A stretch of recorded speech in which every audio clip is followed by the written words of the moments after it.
It is time for 7 minutes in heaven. That's right. Everybody pull out their popcorn condoms because it's time to go. Let's make this thing happen, guys. David, why don't you, if I didn't just say it enough, you know what? Give them the sexual reference. What's 7 minutes in heaven? Just if I didn't just do it. 7 minutes in heaven is when you get. No, I don't really do. No, don't do that, guys. 7 minutes in heaven is when really tell you is when you just these scenes meant so much to you in that moment. You literally almost came to the conclusion that you love this movie so much, and these were classic moments. David, take it away, please. Which, by the by, I've never actually spent 7 minutes in heaven with a stranger in a closet. No, because first off, number one, I'm claustrophobic, so I can't get more than 20 seconds out of there. Yeah. And for that blood to rush from my head down to my, you know what? Let's go.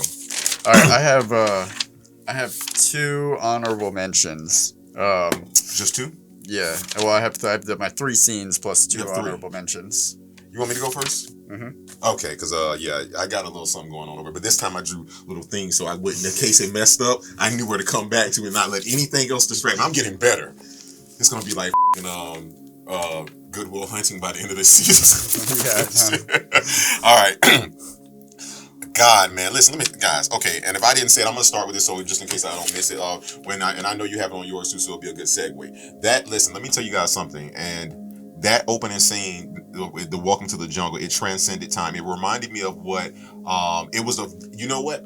It was the first time in my life that I could remember 2 worlds merging, music and film wise. I was so used to seeing black films just with hip hop music, or seeing white films with country, or just this whatever it is. But I'm watching it as a kid, and now it's like getting high for the first time. You hit the J for the first time, or smoke, you hit the bong or bowl or whatever. It's like your mind is something. It's another layer to the world. So I'm watching that opening scene, and all of a sudden I hear, and you got to understand, I had never heard that song before in my life. So I didn't just.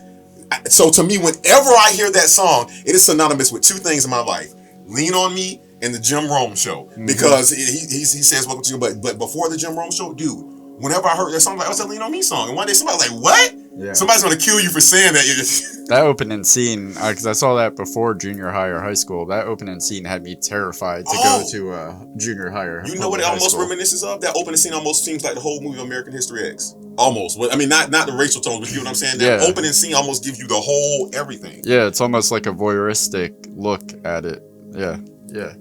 I think when one of my honorable mentions is the school song in the bathroom when he pushes Sam's in there. You don't want to go in there, it stinks. But what I really love about that scene is when he doesn't think that they're going to know the song, and when they come out with it, and it's this new rendition of it, he has this look on his face that it's the first time you really see him impressed with something. But he's such a roller coaster.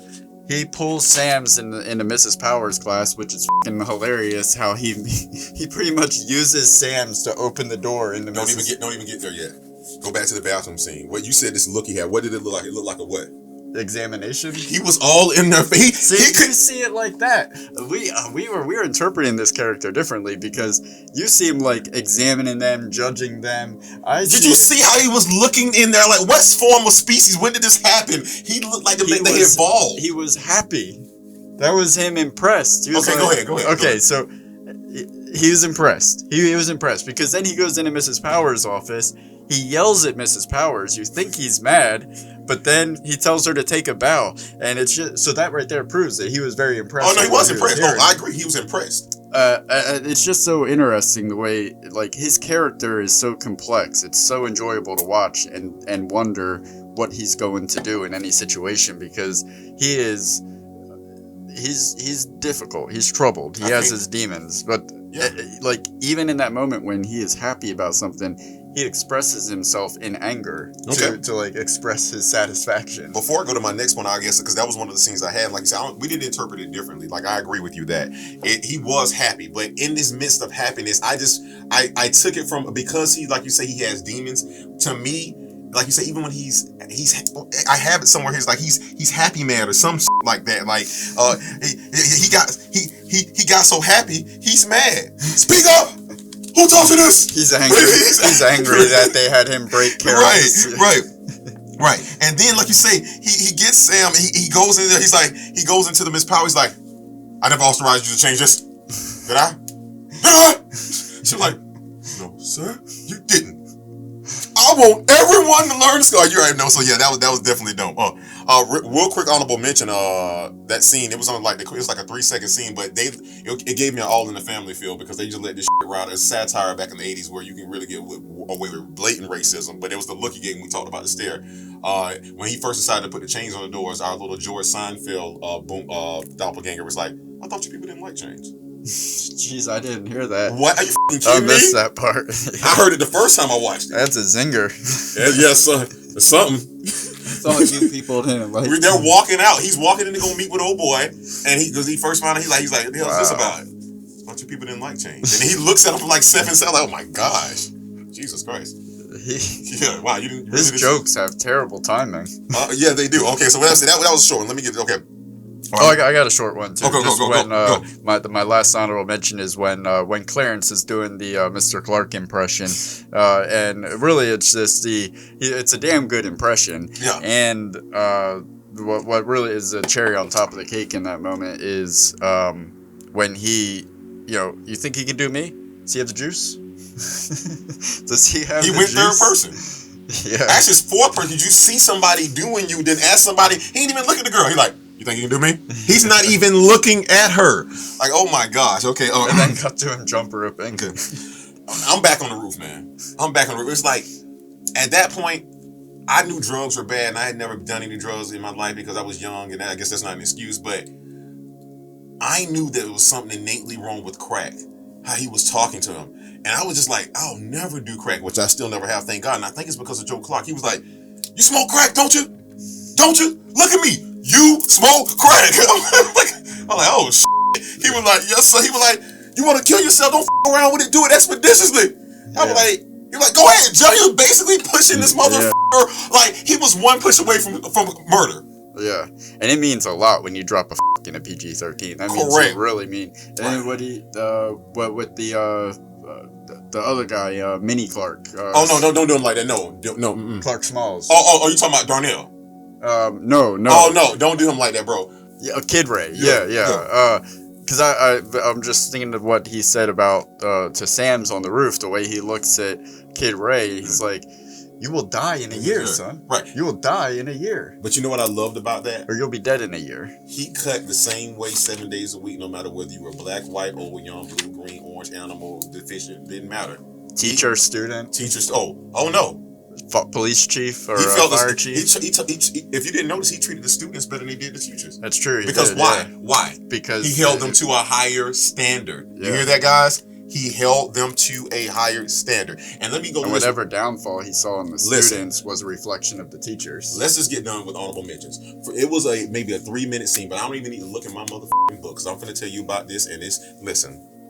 I promised myself as a child I would never let a man talk to me like that. Out of all the visceral things he said, when he says, "These gentlemen are going to recite the school," let me do this right now. Oh. "These gentlemen are going to recite the school song. I don't want anybody to move. Nobody." There may be 5 seconds into this song, Mr. Darnell picks up a piece of paper and he's like, "Mr. Darnell! Mr. Darnell!" I said, "Nobody move." He was like, "But I was picking up here." "Hey, silence! Go to my office immediately. Go." I was picking up trash. Report to my office. So one of the things that missed, everybody jumps to the next scene where he's in the office with Joe. But I saw this on the rewatch, bro. I don't know if there are many panning shots in this film, but the next time you see he's sitting there with the kids, he's fighting. But hey, in fairness to him, the moment Joe comes in, that motherfucker like, "Mr. Clark, can I talk to you, Mr. Clark?" He goes. He has him sitting there with Sam's. The kid, like he's in trouble. And he comes I was just picking up trash. And no, he was like, "That's trash." "No, sir. That is what you were picking up." So he's shown. Joe Clark is massively shown. I can embarrass you in front of a crowd. I can embarrass you one-on-one. You got some friends you want to bring with you. So and then at the end when he just he's like, "I want to kick your ass." I literally think that guy broke character because I just didn't like. I'll get to it later, bro. But listen to me. You have to understand what it's like. It takes to innate that in people, to bring that out of them. I could imagine. I think that's how Rick felt during Coming to America intro shoot. I'm not there yet, Rick. Premonition. I ain't got eyes in the back of my head, so I kind of got to... He signed a non-disclosure. All right, my number 3 My number 3 is Kenisha, where the scene where she's like, I don't have a place to live, and he says, where's your mother? And she says, she don't want me no more.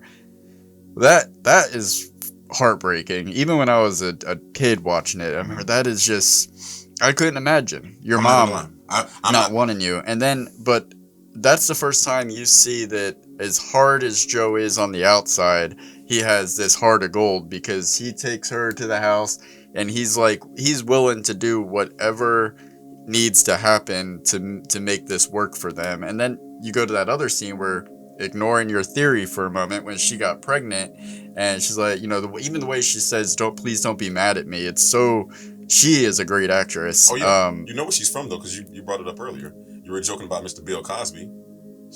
Yes, I knew I recognized her. And A Different World as well, and Malcolm and Eddie. You want me to keep going? No. I liken that pregnancy scene the way in the late 80s, when it was even more taboo than it is now, how they subtly danced around the idea of abortion being an acceptable alternative, because, in the movie, Joe is the moral superior, as far as, when you're watching the movie, he is the moral compass.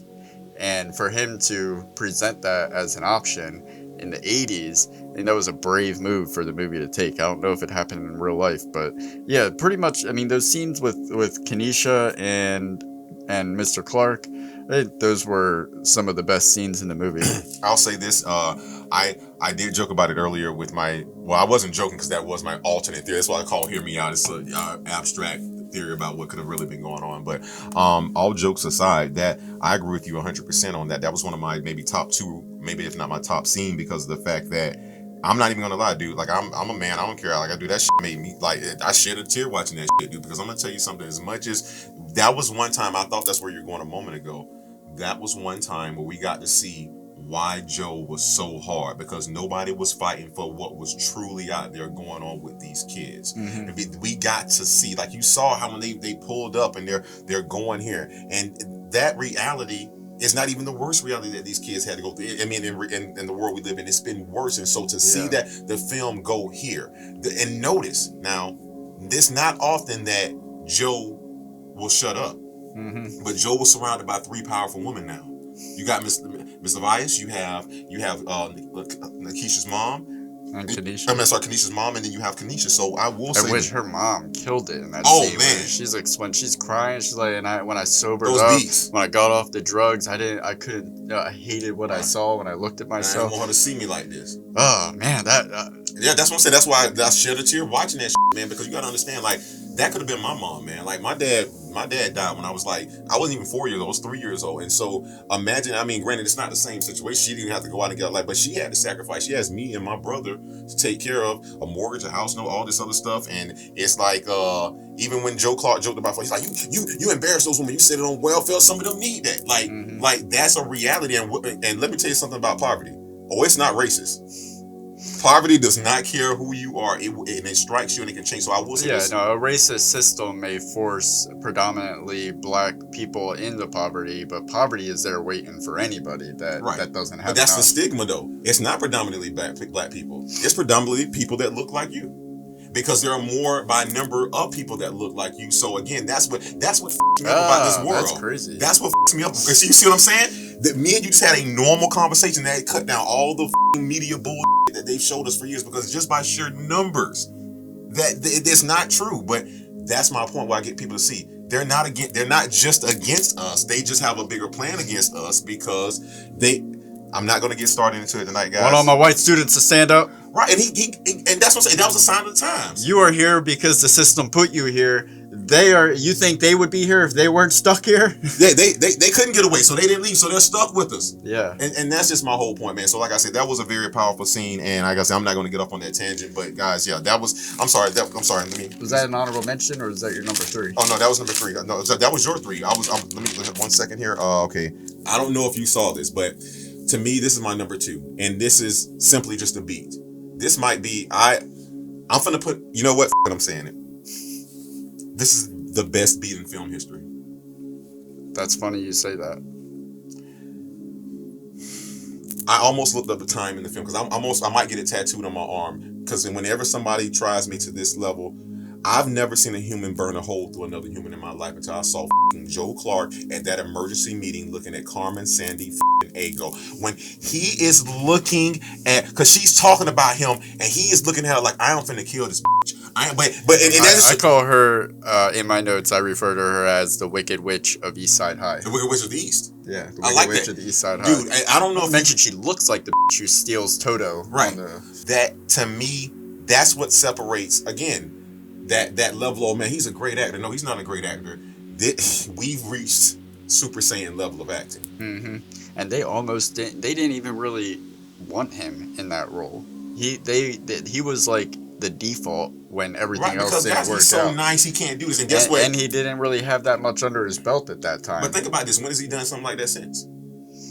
I think what happened was they're like, Morgan, you're too nice. They said you can't do the same thing when they told Bruce Willis with Die Hard. You can't do this. Like, oh, I'll show them. Mm-hmm. Somebody needs to light a fire in his ass again. I want to see that one more time. I mean, the closest we got was fucking what? Not Angel Has Fallen. Yeah, Angel Has Fallen. Or because Olympus, Angel Has Fallen. Yeah. Get me Rick Banner. Yeah, I'm trying. I mean, I can't think of another character where he's like a hard ass. Red, but he's a nice hard ass in Red with Bruce Willis. You know what I'm saying? So it's like, come on, whatever. But hey, my number 2 is the first assembly that he holds in the school when he has most of the students come up on the stage, and he expels half the school. Just there's something about that scene that like. Again, his look, the way he when there's this chaos happening in the school, and it is like you're talking about the auditorium. Yeah. What does he say when he now as hard as he is, even he was shook by it? What does he say? Is this normal? Yeah, but but I mean the way he stands back there and just observes everything, and then he goes up on the stage and just watches and keeps his cool. He raises his voice, but he never really.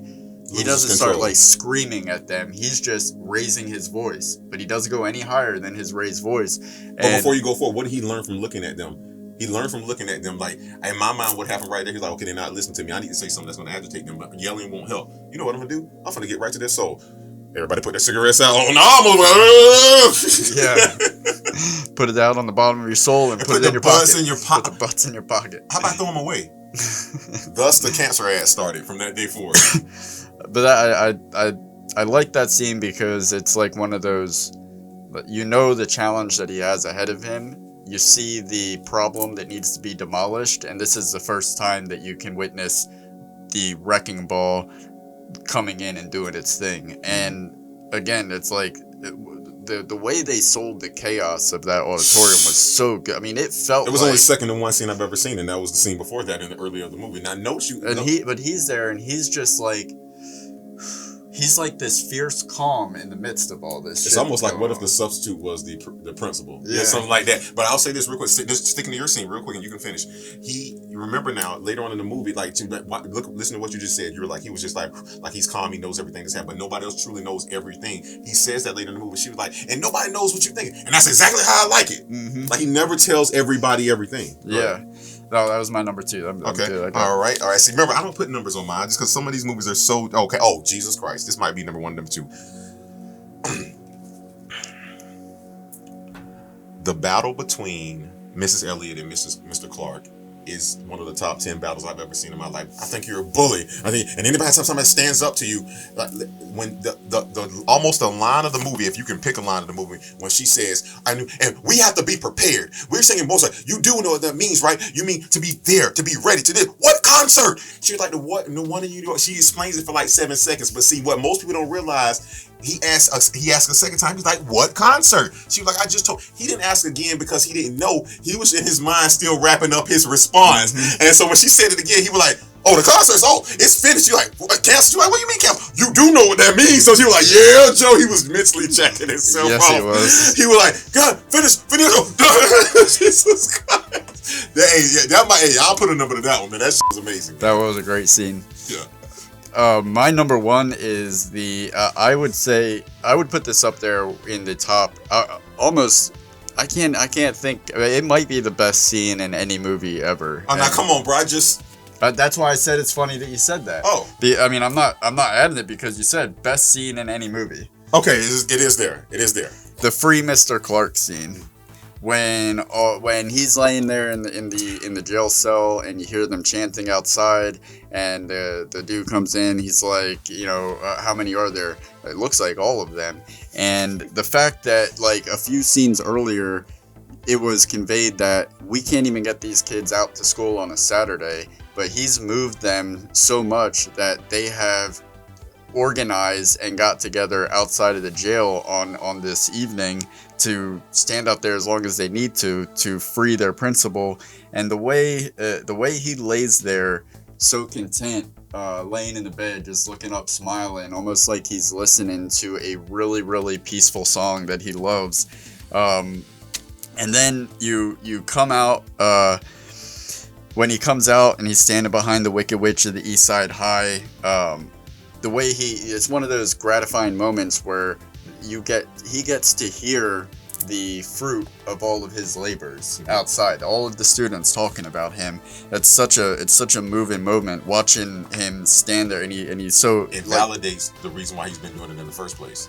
Yeah, and you could see pride on his face for the students. And right there, what I really thought, even as a kid, I thought this was so cool about this scene, is that in that moment you could see a shift in the dynamic in the relationship with him and the students. In the first assembly, he's up there, he's got his bullhorn, he's yelling at them, he's pretty much berating them. Correct. And it seems like in this scene, he's got his sleeves rolled up now, his tie's not on, he doesn't have a suit jacket on. He's just, it's like they're almost equals. Like they're in this fight. But they're together. more dressed up now. They're more articulate. They're more. I love that you say that. I do love that, man. That was. And then the fucking tests come, and he shifts gears right there, and he tells that Mr. Mayor. Before that, what are you doing? This is what you call control? I'll leave you. Oh yeah, he's yelling at her as she's coming up there. God help us all, man. But he tells the mayor off in front of the whole school, on behalf of myself and the students of Eastside High, you can tell the state to go to hell.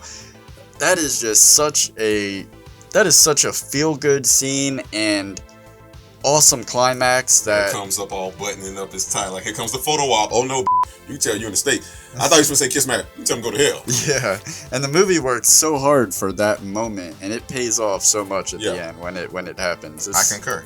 There, guys, listen, those are 21 minutes in heaven, but we don't give a This is a classic movie. Listen, like I said, we really love this film, and I think you can see naturally, like we didn't discuss this too much before, but I guess we've never really discussed our love, how much we really love this movie, man. Yeah. Dude, it's like, damn, Morgan, you ain't got to be on 10 again, bro. They said I couldn't do it. Look at me.